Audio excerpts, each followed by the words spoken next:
Hi, I'm Rebecca Carner, Biofield tuner. This is my first video in a little while, and I would like to focus today on the everyday overfunctioner. So this concept was recently introduced to me by a friend of mine who is a licensed therapist, and the article that she forwarded me was from Psychology Today, entitled, "Are You an Overfunctioner?"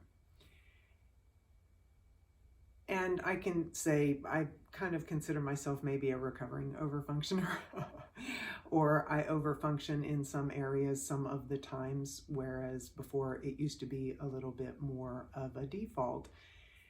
And some of the questions in the article were what I would consider a little extreme.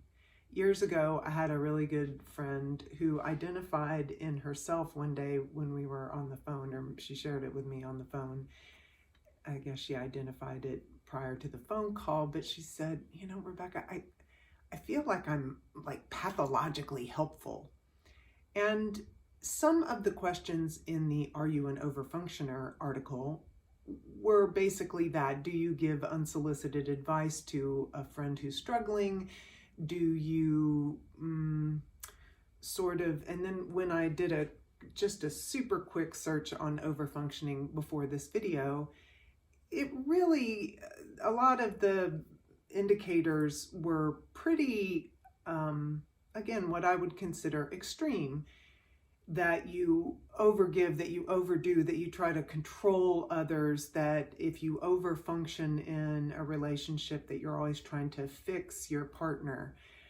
But what I have sort of seen in myself, and what has really come up in a lot of sessions lately, in my private sessions with clients, is a slightly more nuanced version of the Psychology Today, Are You an Overfunctioner? It was more what I would call the everyday overfunctioning. And I'd like to tune into that today. When I get into the tuning portion, I really want to focus on harmonizing and cohering not necessarily the overfunctioning tasks or behaviors in specifics.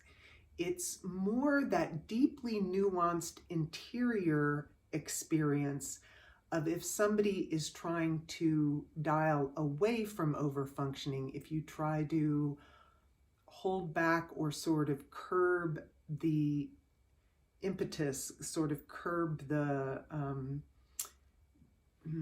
intuition to do the thing that you always do. How do you catch that and sort of pocket it or put it to the side, or just simply wait for a minute before you do the thing that you always do?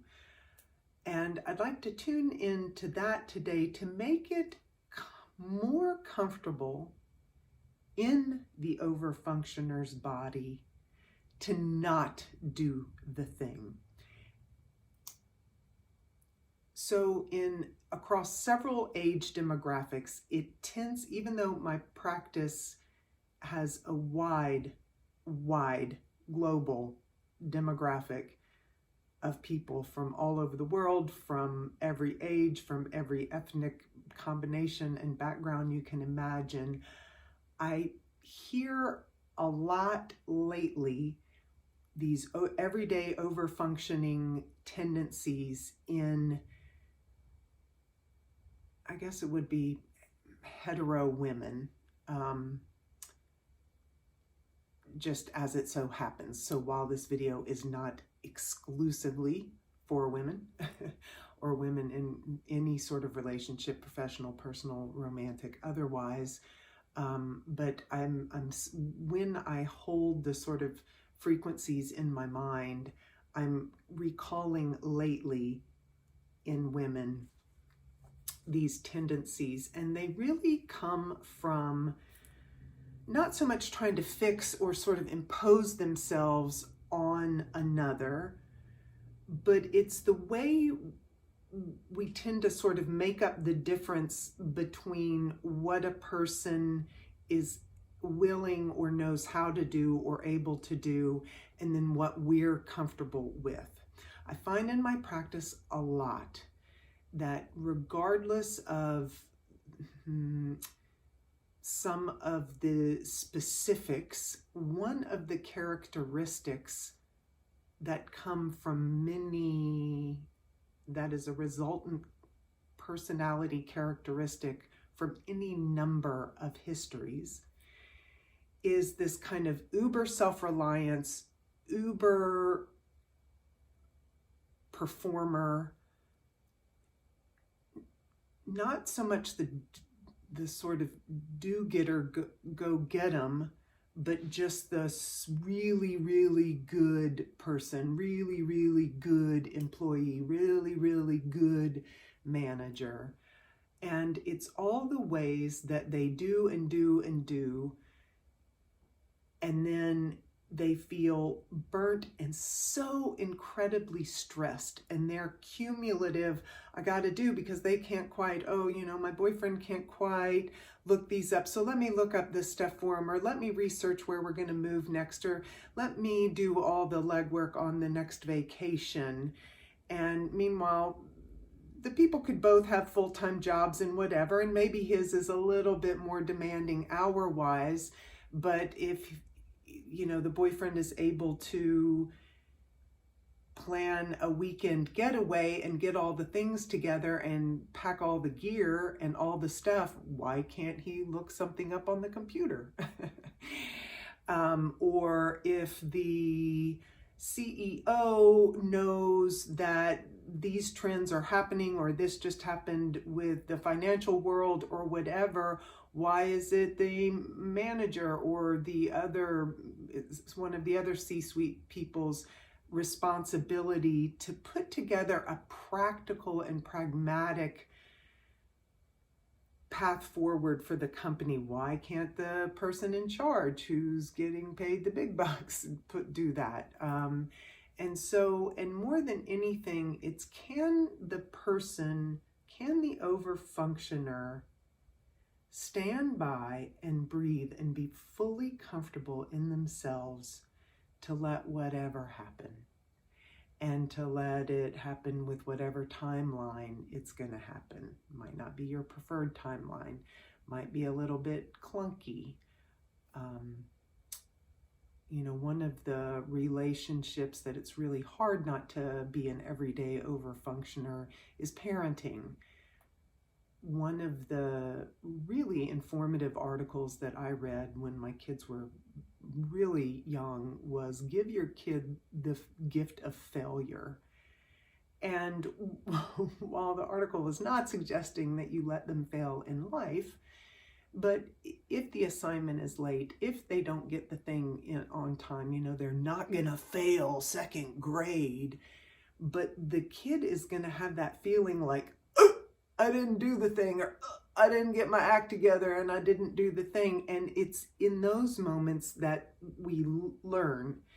And if the everyday overfunctioner kind of pads reality and makes sure and herds the cats and makes sure everything goes okay for everybody around her, around them, around him, then the people around them never really step in towards or step into a space where they can really contribute. So with that, I'd like to go ahead. Everybody take a deep breath, and I'd like to tune in to dialing down whatever your everyday overfunctioning behaviors may be, and having that be comfortable in your body. I'm going to start with my 144 hertz fork today. So I'm going to breathe and huff and puff and make my little tuning sounds. While the forks are such a large part of the science behind Biofield tuning, it's really all the sounds and all the transmissions. that go into the work.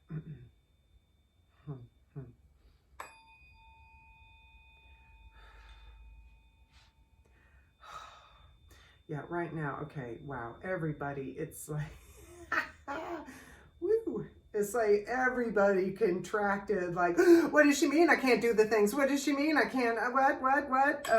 It's like, oh, but if I don't, oh yeah, haha, but if I don't, it won't get done, right? So the thing is, haha,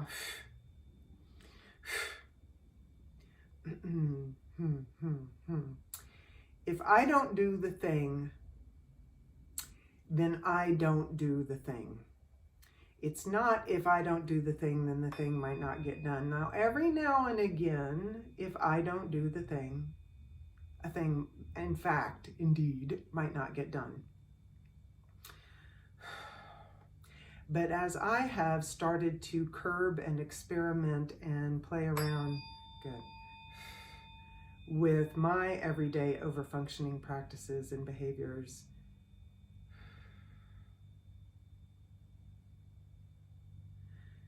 I have noticed that things don't get done necessarily on my preferred timeline. They, I guarantee you, don't necessarily get done in the way that I would do them. But the shock, that whole adage, the nature abhors a vacuum, the universe abhors a vacuum, that is true. If something really well and truly needs to get done, and you stand down or stand back or take a pause or whatever, I'll be doggone if it doesn't get done. Doesn't look like what you would do. So, wow, it really raised a lot of anxiety. Yeah, right, okay. Like rushing in, just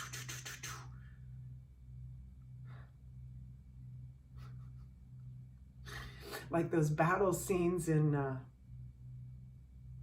Lord of the Rings where the orcs just like file in, just like rush in. There's just like a million orcs. It's like all the, but if I don't do it, then but if I don't, but it'll make me so, but my anxiety, but if I don't do it, they won't know that I'm good. But if I don't get it done, there is so much of our self-worth balled up in overfunctioning. There's so much of caretaking others. For those of us from any kind of traumatized background, trauma response, if I do it, then I know it's done, and it's done in a way that my system can tolerate. That's a biggie. Anybody from any kind of early life situation whereby they had to caretake a parent, where you had to sort of parent up, this is, you're going to have like an anaphylactic reaction to hitting the pause button on your everyday overfunctioning. If you were a child, to whatever degree of severity, it could be from the alcoholic parent to the non-existent parent to the kind of well-meaning but a little bit lost parent, you know, but any kid from a background where they had to parent a parent, it is really hard to breathe and let the universe fill the bill instead of you filling the bill. But I will tell you this, it is a false economy, to keep doing. You can keep doing, and you can keep doing for some decades, and it always, I used a blanket statement, I used an always and never statement, yeah. It always adds up, and it always will build up and bite you. You have got to learn to let the universe fill the bill sometimes. If you keep running yourself ragged by trying to do all the things to make everybody you care so deeply about comfortable, you and your body will pay the price, period. It might take a little while, might take a long while, you will pay. And one of my missions, I've been listening to just a whole lot of this podcaster and scientist, Andrew Huberman. And one of his missions is, how does he say it? He says it really quickly every time, to bring science-based, no-cost information to people. And I love that. And I like that he has a very simple, easy to state, and beneficial mission statement, and that he repeats it often. And with this work, with all that I've ever done, and now particularly in this Biofield tuning practice, my mission is to help people feel better in their bodies and in their lives. Vibrations and tuning forks can do that. Changing these patterns, which we think are comfortable and then wind up kind of hurting after a while, but we don't check back in and then adjust as needed. Good. Always winds up hurting. And it's so easy for us to feel better. And I would so love for everybody to feel better. So that's my mission with these videos.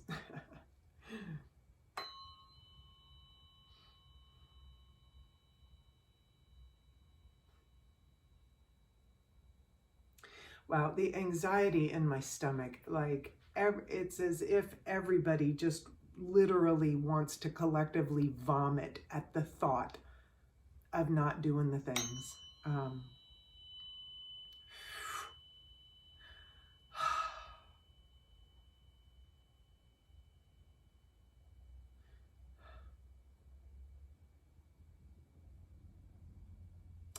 It is a way that we give away energy.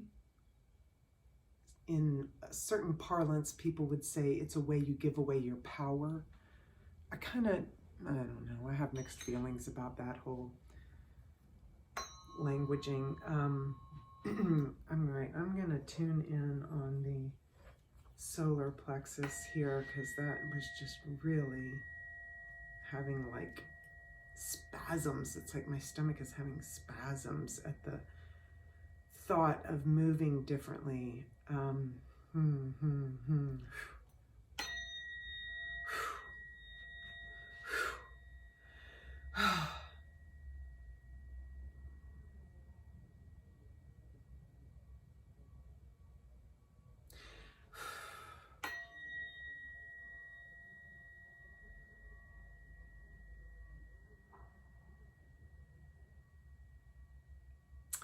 Okay, so I get it. It's it's like I can hear everybody.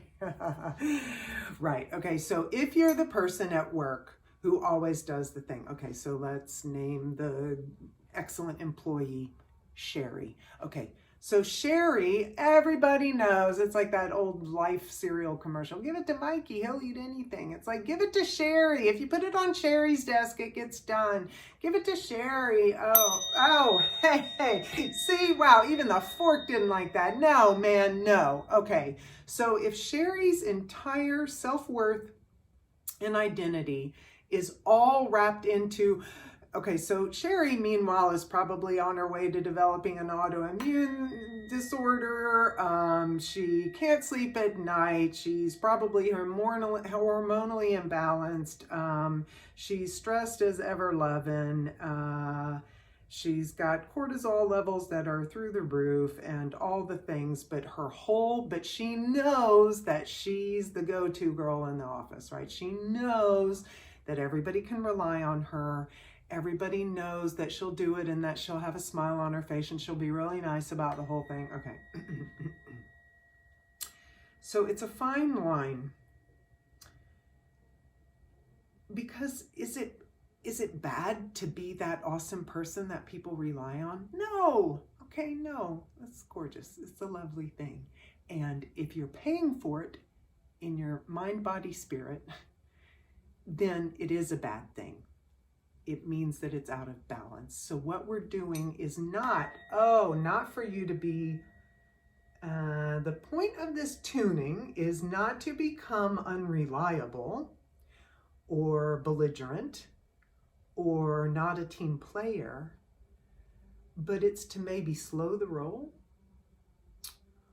Or if you really can't do something, or if something really is somebody else's job, maybe you could use those extra BTUs of energy to finesse a way to say, hey, Brenda, I see that, for the past 6 months, you've been putting these files on my desk, but I thought that was sort of in your paddock, in your fence line.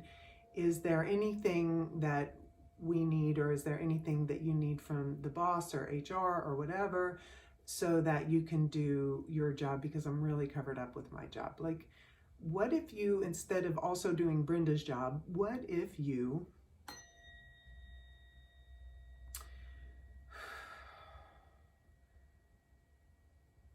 spent your energy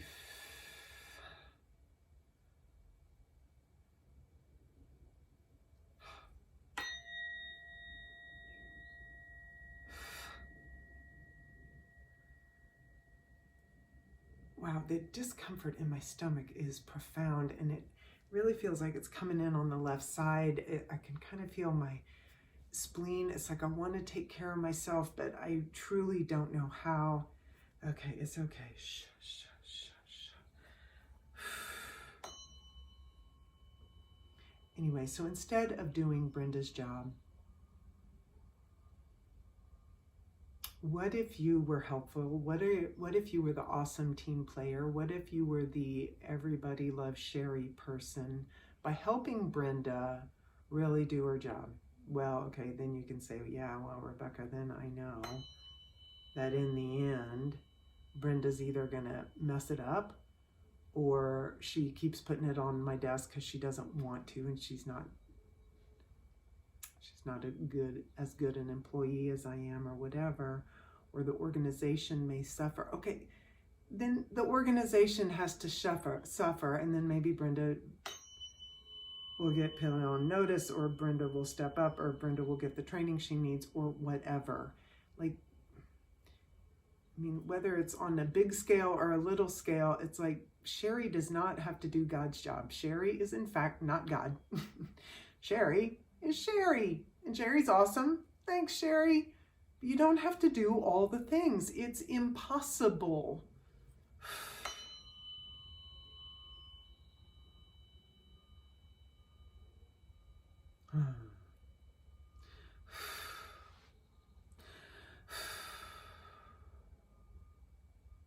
And I mean, honestly, if Sherry didn't go home and spend 2 hours sort of recuperating from having done her job and Brenda's job, or if Sherry went and met her boyfriend for drinks and didn't have to gripe and moan the whole time about having done Brenda's job yet again, what would she do? Like, she would have all that freed up energy to do Sherry after work. I hear pickleball's a thing. Maybe Sherry will have enough energy to take up pickleball.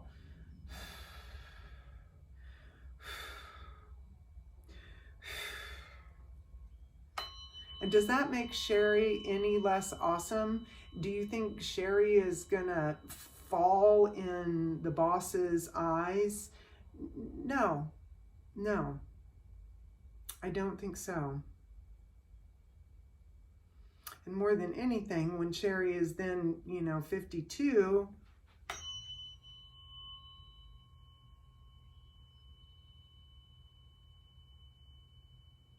she's not going to be physically and emotionally depleted in whatever way it looks like on Sherry at having done all of her coworkers' jobs for the past 25 years. Hoo-ha, hoo-ha. I think it's from the Al-Anon space, maybe, the little phrasing, just because you can doesn't mean you have to. And that sounds really concise and easy and pretty easy to remember and all the things, except these patterns, you guys, are harder to realize that you're doing them when you're doing them than you think.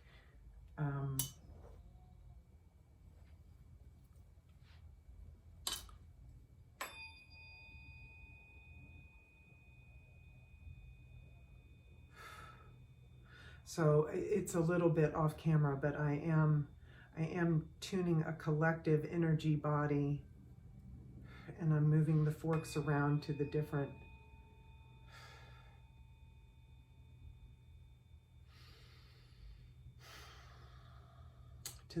parts of the body where we're really holding.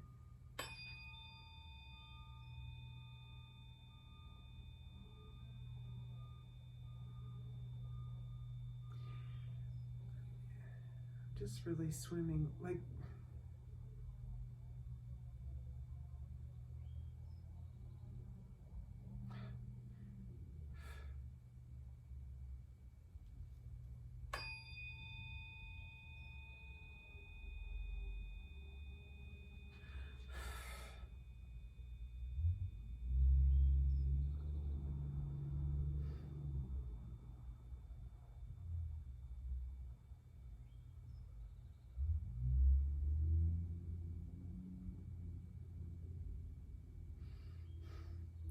okay, so for those of you who have never been into a music studio, I feel like most people kind of have an inkling as to what they look like, whether you've physically been in one or not.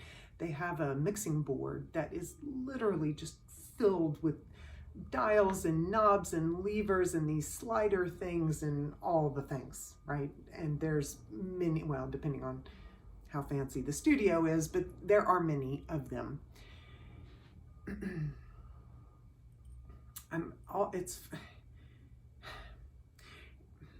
What's really striking me, it's like I can hear the collective thoughts. You know, one of the things is, it's like, it's better to teach somebody, you know, you can fish and hand somebody a fish, or you can teach somebody to fish. So by getting out of the way, it is literally opening up enough space that all of those around you, whether they're in a sort of superior position or an inferior position, like bosses, children, old people, colleagues, whatever, partners, romantic partners, boyfriends, girlfriends. If you stand back and let people and watch lovingly and compassionately while the people around you learn to fish in this way, truly everybody gets to come up a little bit. The whole universe gets a bump up.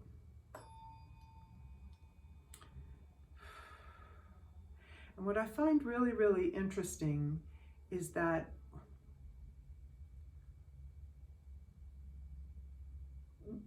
the statistics are in. Americans are sick, obese, diabetic, divorced, depressed, suicidal, cancer. We have profound autoimmune dysfunctions and diseases at this point, reflux, IBS, all the things.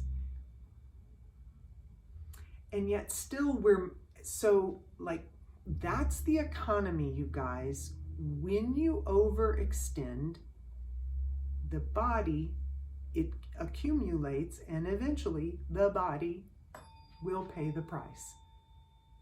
And yet when I tune into this on the body, we're more afraid of not doing things than to continue to do the things that are killing us. This is a remarkable faulty lens, but it's so common.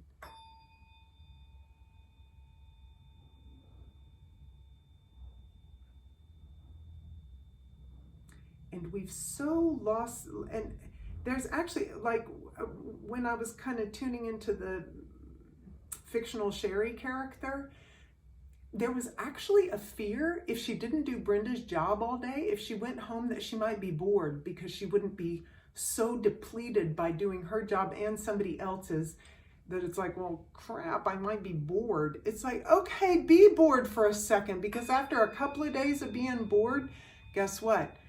Nature abhors a vacuum. So when you're bored for a hot second, then all of a sudden something that's more Sherry is going to come and be made accessible to Sherry, because she's going to have the wherewithal, she's going to have the oomph, she's going to have the juice to want to do something rather than absolutely just come home and be flatlining. I'm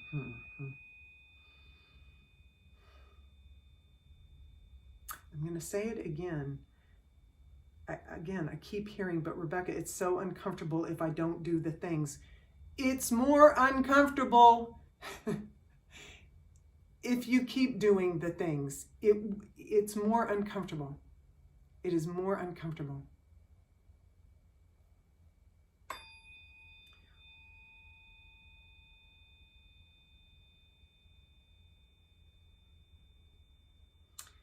I think if I'm not mistaken, it was from the interview with Jim Clear in the book Atomic Habits. That basically, I'm paraphrasing, but something about a good habit being doing something that you don't love in the near future, so that you can get a whole lot of what you love a little bit further down the road, or making yourself mildly uncomfortable in the short term for long-term gain, something, whatever. He said it far more eloquently. But this discomfort, everybody, wow, it's like the yeah, okay, wow, all right, so let's do that. So I'm tuning into the sort of, interestingly enough, both the third eye and the prefrontal cortex, because that's what's gonna, that's gonna give us, okay. So both the third eye and the prefrontal cortex of reminding our systems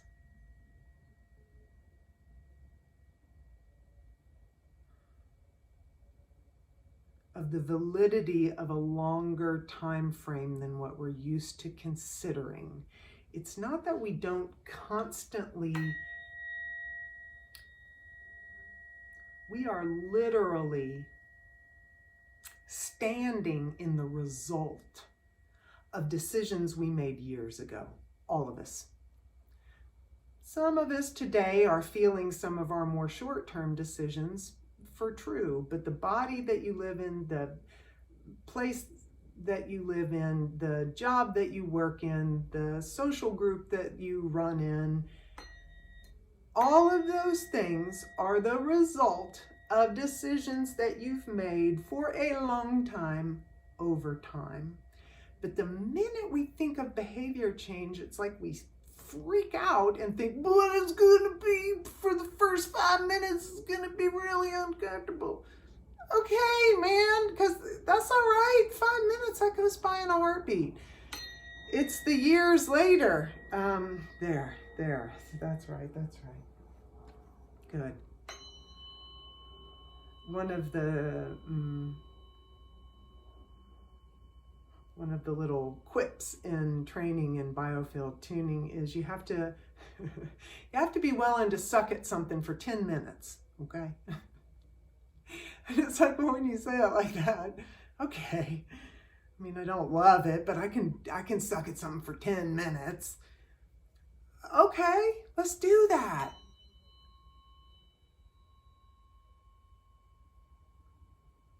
Let's refrain for 10 minutes. Ooh, let's refrain for 10 hours. Ooh, depending on the thing.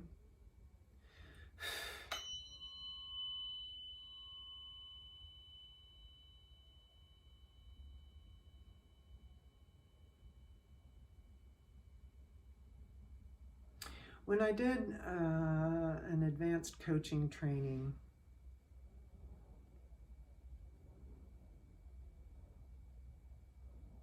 one of the questions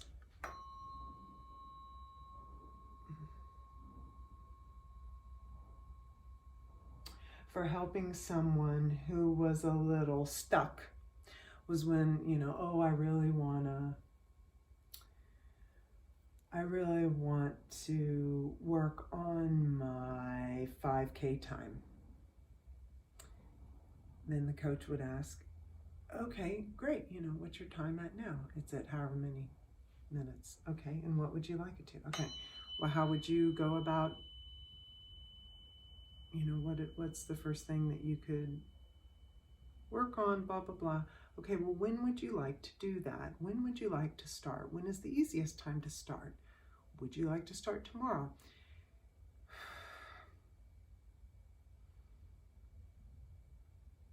When we're doing something, right? I don't know how to do that right. So it's always, it's not always, it really helps to ask a question.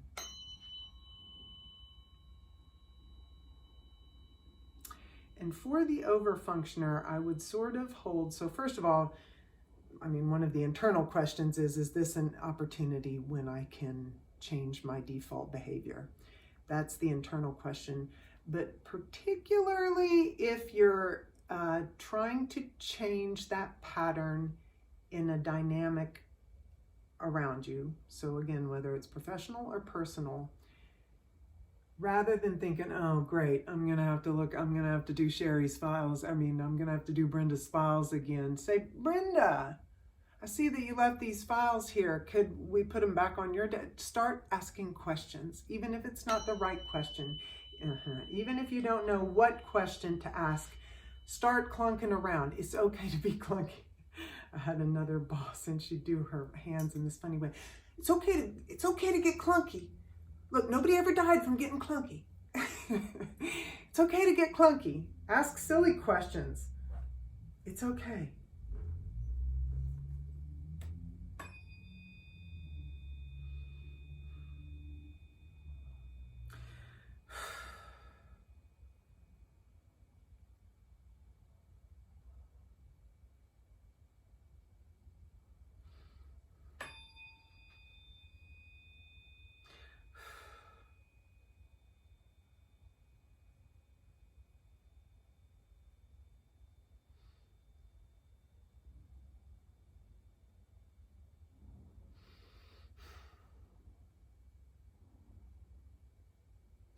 Yeah, and then the other thing is time, but it's so much quicker if I do it. It's so much quicker. Everything is so time-based. Golly, you guys.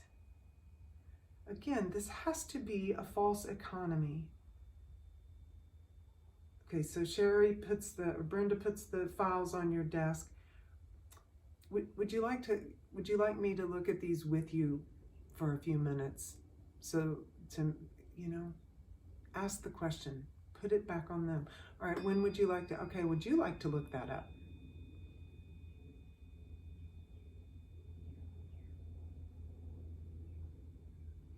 I don't know, you know, which city we want to look for jobs in. Okay, what cities would you like? Would you be willing to make a list of your top 5 picks and why, so that we could look at those together? Don't say, okay, well, would you like Denver and would you like Seattle? No, they can look at a map just like you can look at a map. Ask a question. Ask a question. You don't have to know. And if you ask a question, you don't have to say no. For those who don't know how to say, Brenda, I'm not doing your work.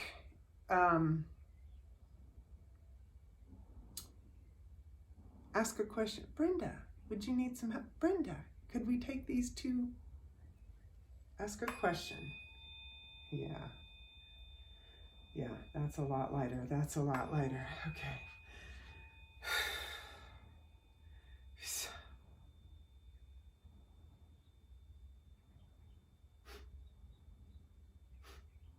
Any time that you think you're saving in the short term, what if you imagined it? I don't know if it's true or not. It would be impossible to quantify. But just imagine, as sort of a thought experiment's sake, every minute, every hour that you think you're saving by overfunctioning, what if that came off the end of your life? Wow, dog. Ooh, yeah. Huh. Yeah, there we go. Uh-oh. Time got a lot more precious, but in a real different way all of a sudden. Yes, it did. Yeah.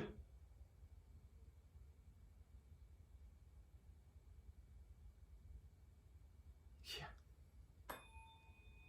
You know, I went to a new dentist a few years back. I found a new dentist, and the hygienist who was doing my new patient intake said that she'd worked with this dentist for like 25 years. And I think 3 days after he retired, he died. And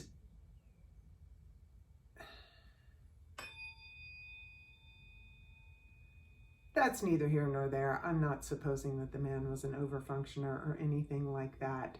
But as a thought, again, as a sort of working model for that thought experiment, oh, but if I let Brenda do her files, it's going to take so long and blah, blah, blah, and blah, blah, blah. Okay, and then what if at the end of the career you helped the company by saving all the time by doing somebody else's work, and then the minute you retire and you're finally going to get to go to Egypt, you're going to get to go see the things and do the things and play with your grandkids and do whatever, and you drop dead because you spent the past 20 years doing somebody else's job. Yeah, that's your time. Yeah, that's your time. Nice. All right.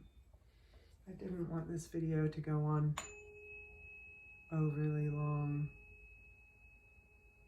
But how to dial down the overfunctioning.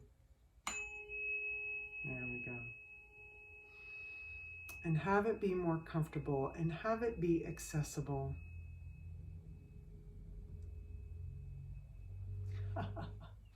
And for all the overfunctioners, particularly those of us who like to do lists, instead of overfunctioning for another, why don't you make a list of all the things that you're going to do with all your available inner time and energy, because you're not doing everybody else's stuff for them. Woo! Okay, that'll be your homework. Anyway, all right. Thanks for this video. You can schedule an in-person or a distance Biofield tuning session with me at RebeccaCarner.com. I hope for everybody, actually, I forgot to do the one little wrap up. Let me wrap up. Hold on. Let me wrap up.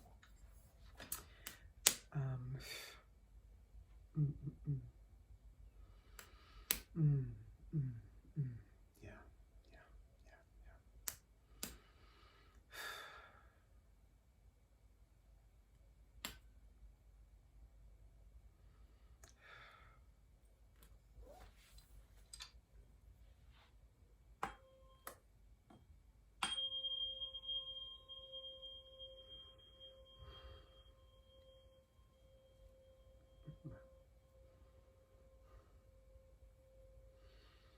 Wow, I'm glad I didn't talk my way through that last little step. The whole field felt really a lot lighter, as in like weight, not light like glimmer, but it felt less heavy.